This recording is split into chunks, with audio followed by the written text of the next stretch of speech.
This is a general reading for the collective of Aries, Sun, Moon, Rising, Venus. It's not date or time specific, so whenever you come upon it, if it speaks to you, it may be your message at that time. I did just do the eclipse edition, the eclipse season readings for all signs. So if you missed that, it's not too late. We're kind of in the middle of eclipse season. We will have the full moon in Taurus with a lunar eclipse at the end of the month.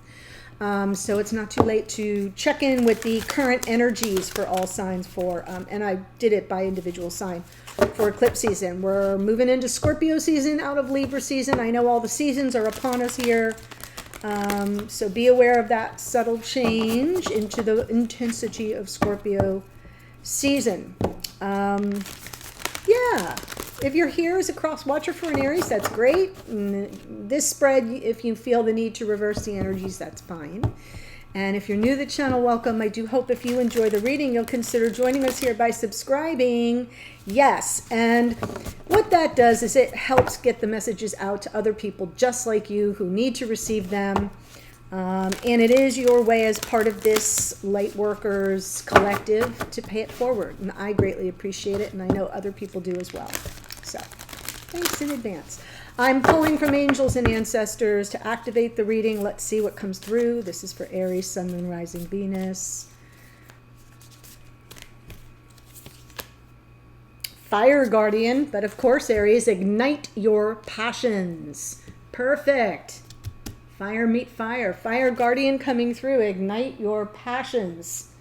Yes, which is also something powerful to do during eclipse season. This particular eclipse season is in our relationship sector because the new moon was in Libra, the full moon will be in Taurus, and both of those signs are ruled by Venus. So it's all about love and relationships and the giving and receiving of love.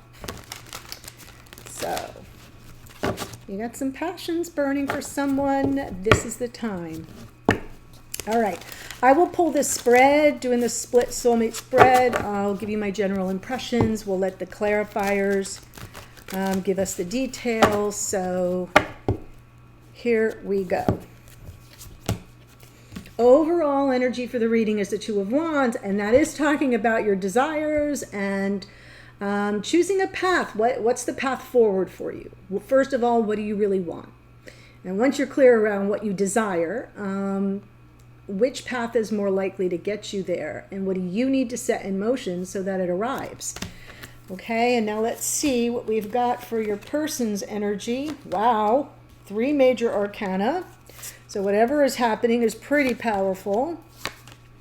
And you've got 2 major arcana. This is almost all major arcana and a king. So this is definitely speaking to the power of something shifting either between you or within your separate lives that may end up bringing you together. So that's pretty intense. Stay tuned. For your person in the past, we have the Chariot. And this is a card of victory, but it's also about progress, moving forward. Moving towards something you desire, moving towards something that you have struggled to overcome, right? So we have the Chariot there in the past. Their present experience of this connection, they're kind of underground a bit, a little bit off the grid. The Hermit. So this, whoever this is going through a phase of introspection, personal growth, becoming more self-aware, spending a little time inward. But it's a good thing. It's not something that you can help them with. That's why the Hermit comes forward kind of on their own. But it feels to me like this is something that this person has sort of been on the road to find out. And in the near future, they are going to be in full manifestation mode, having all the tools at their disposal to manifest what they want. What we'll need to see is if it's coming through upright or reversed in terms of the clarifiers. Meaning, if it was coming through reversed, maybe they don't feel any sense of mastery to change their situation.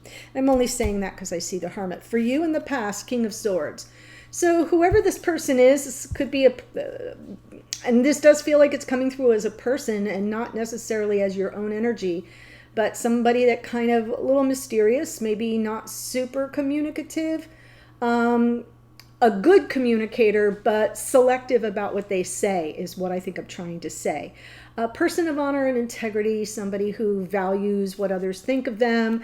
It's an interesting energy here in the past. Your present experience, the reason why I'm going with that interpretation of the connection is you don't know what you're really dealing with. There's a little bit of, not being able to see behind on the other side of this moon. And so that kind of triggers our apprehensions and our insecurities, and even some fears may be rising up. It is calling on you to sort of operate by your intuition. And when you're dealing with somebody who's coming through as mysterious, right? A little unavailable for some reason. We get apprehensive about that. But look what we've got going forward. So I feel something here is about to shift in the near future because you have the path card, choosing the path. And it feels like this person will be manifesting something at the moment that you are very open to, this sort of union of souls. It feels really lovely, very sacred. But right now, it's all kind of on tenterhooks. So let's see what we get. Two of Wands. There's the moon, right? Unsure. I don't know. I don't know where this is headed. I don't know where to go. I don't know what to do next. I'm a little bit unnerved by the whole thing. See, the Eight of Swords, the overthinking, the Seven of Cups underneath, all the emotions welling up, a little bit difficult to manage. When I see these two cards, now this one's on the bottom of the deck, and for those of you who are new, that's me tapping into unconscious awareness or something playing out behind the scenes. I feel there's a little bit of confusion and maybe some mixed messages on both sides. Maybe you're not really sure what the best option is, and so that's what the moon energy is, right? What path am I taking forward? And I feel like this is the overall energy for the whole reading, so it could be both of you. And that Eight of Swords is that prison we create for ourselves where we overthink, where we have self-doubt, self-limiting beliefs, where we're kind of like, I'm not so sure about what to do next, because this is from the top of the deck and your conscious awareness, and then underneath is like, and I could do this one of any million different ways, and I'm just overwhelmed by all the options, and there's a lot of emotions attached to it. So let's see the Chariot and attached to the decision, to the path. So let's see the Chariot and the past for this person. Temperance. I feel like whoever this is has had a stop-go approach with you. I'm not even going to say in and out, although that's part of the archetype of the Knight of Wands. It feels more like approach avoidance, like this person coming toward you, but then maybe pulling back and seeing a need to be more patient and to allow things to kind of unfold. This is Sagittarius. Both these cards, by the way, are Sagittarian energy, kind of more like divine time. I know it's not the Wheel of Fortune, but there's a similar principle to Temperance of it is a higher octave of patience that says there's something else that's being orchestrated in the universe. And so that's where the wisdom comes in, to kind of know that when it's right, it'll be right. But it also seems like this person with the Three of Swords underneath, they've been hurt before. Not necessarily in the connection with you, but they've been hurt before. So that's really fresh. And it feels to me like just as they make some progress, they may pull back on the reins, almost like that Knight of Wands kind of coming through reversed. Not acting on the impulse, which, for what it's worth is probably better. I love seeing Temperance clarified by the Knight of Wands because the Temperance card is modulating the impulsivity of the Knight.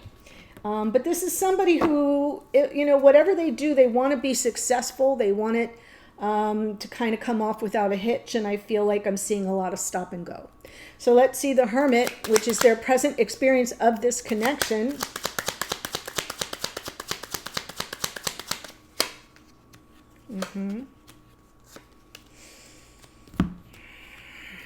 There's something here. The Five of Pentacles is interesting because it feels to me like this is somebody who may not be on solid ground right now. There could be something going on Maybe they are not sure what they have to offer you. Maybe they're feeling a little insecure, and it could be financial and something that they're working on, working through. I'm not doing a money reading per se, but sometimes when somebody doesn't feel like they have something to offer you, it's usually because they're going through some phase of financial instability. Now, that little page of wands underneath is interesting because it's the optimism. It's the, I want this, but I kind of have to really go within and get my proverbial ish together. I'm working on creative solutions to the problems for why this all feels like so insurmountable. It just seems to me like the Five of Pentacles, if this person feels like they're kind of out in the cold for some reason, I don't think it's coming from you that way, other than maybe your fears and apprehensions rising up and keeping somebody at arm's length. But the overall energy of the reading for both of you is you're both kind of playing a little bit of cat and mouse.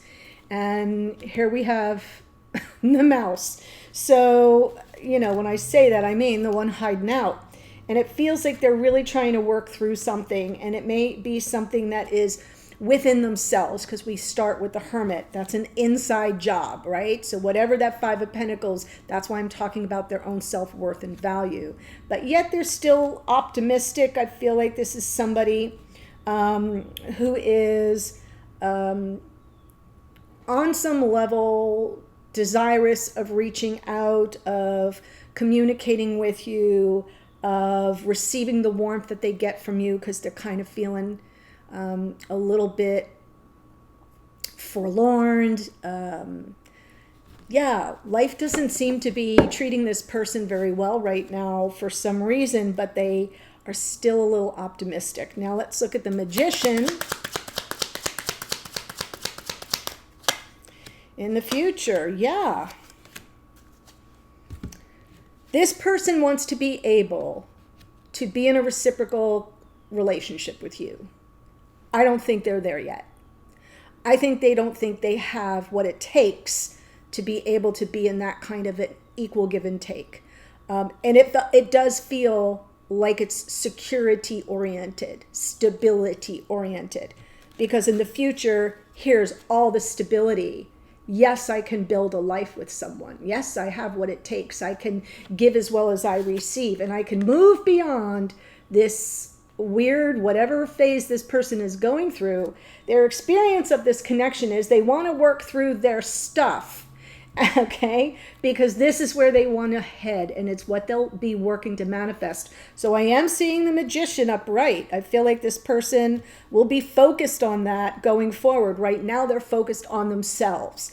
And that's a really big, and that may be what's kicking up some insecurities for you, is because you're not really aware of that, and you may be receiving lots of mixed messages as well that are keeping you stuck, because you're not seeing anything change, or you're not getting any clear signals. That's why yeah, the King of Swords in the past. So let's look at the King of Swords.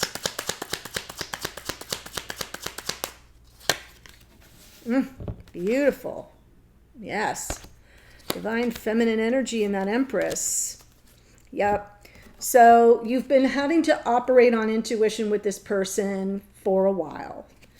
I'm just going to call that King of Swords a man of mystery. It is somebody who, while well-intended, can sometimes come across a little elusive, a little distant, a little detached. And that throws us into this phase of anxiety and sleeplessness and worry, even, because you've been open to this person, I feel, for a while. And yet you still aren't really sure what's going on behind the veil there, right? We've got the High Priestess can also be secrecy, right? And I don't mean that in a bad or nefarious way, but it's almost like there's something you don't know, and you don't know it, or there's something with this person that leaves you to worry what it is you don't know, because they're kind of mysterious and selectively communicative. So let's see the Moon. Like, they'll tell you what they want, what they think you need to know.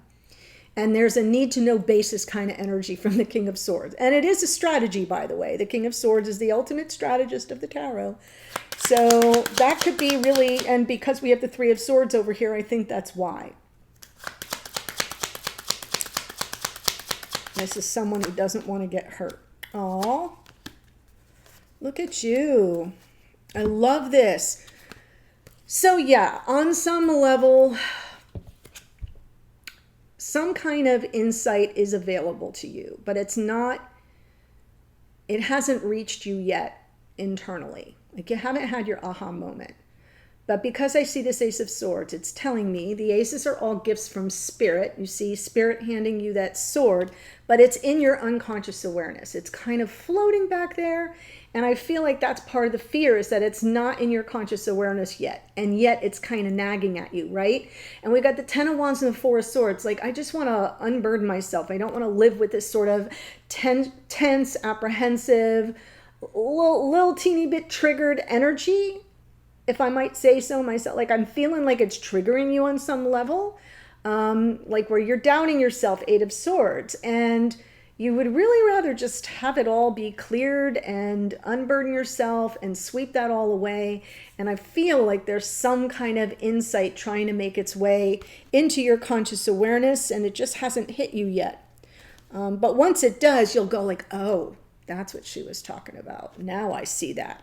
So the Lover's card, it could just be that something is about to be revealed to you as well. That's another possibility, because it could be what's happening behind the scenes as your person here is preparing to do some splaining. So let's see the Lovers. I love it. I love it. The Lovers has a Two of Wands, Two of Pentacles, Hierophant. Well, you're both going to be on the same page. Something more committed, something more in 3D, something conventional, nice reciprocal relationship, maybe leading to something, you know, more long-term. And there you are with that Two of Wands, which is our overall energy for the reading, you know, choosing the path. And there's the Two of Pentacles, not being sure. So the Two of Pentacles has this sort of juggling quality to it, and it's almost like, you know, I don't know what's up, what's down. There's an assessment where you're assessing realities on the ground. What am I really dealing with before I make this, choose this path forward? Because right now, here's where you are with this Two of Wands. And I kind of feel you're both there. There's this stuck sort of mishmash of confusion and overwhelm and uncertainty of all the options, and how is this going to be a thing? And then going forward, it's like the Lover's card is a card of choice, and all the twos are cards of choice and decisions. Two of Wands a second time, Two of Pentacles comes out, and now it's getting more serious because it could be about something more committed, you know? And it feels to me like you both get there at the same time, which is nice. So you're both in this interesting progression, sort of almost walking. And this has been coming up a lot, guys. So if you've heard me say it in other readings, it's in the collective. So I'm just going to say it that way. I see someone here. I feel like you're a little bit ahead of this person, because you're already like, okay, enough with it. Yeah, I need to see what's going on here. I can't see. I don't know what's happening. And when I say see, I mean, like, I don't have the full picture of what I'm really dealing with.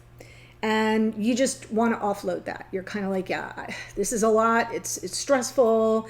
It weighs on me. And I really kind of want the calm and the healing that will come from saying, I don't have to worry about that anymore, right?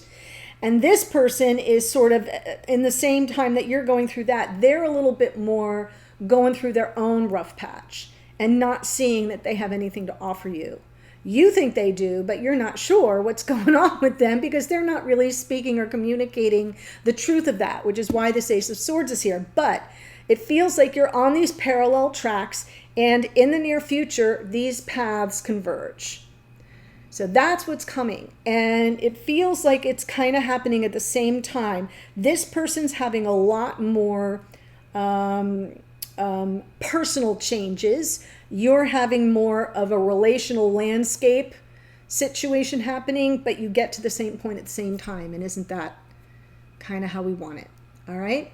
So I'm going to give you the astrology. Before I do that, I'm continuing this reading. If it's resonating for you, I'm going to look at the two of you together. I'm going to get your messages to and from each other. We'll get some advice from spirit, the hidden energies, what is really going on behind the scenes with this person that you don't know. And there's a lot of concern around that, but that you might want to know. And then what is the potential outcome going forward? So that's what we'll do in the extended. The moon is out twice. That is Pisces. We have the Chariot is Cancerian energy. Temperance, as I said, is Sagittarius, as is our friend the Knight of Wands here. The Hermit is Virgo. Page of Wands, Aries, Leo, Sagittarius. There's the fire, right? Magician is Virgo and Gemini. It's a card of Mercury. We have more Pisces in the High Priestess. The Empress is Venus, Taurus and Libra. Perfect for this eclipse season. We have the King of Swords is Aquarian energy. Lovers is Gemini, and the Hierophant is Taurus, which will be the full moon coming up at the end of the month. That's what I have for you. The link to the extended is below. I'll see you there in a second. Bye for now.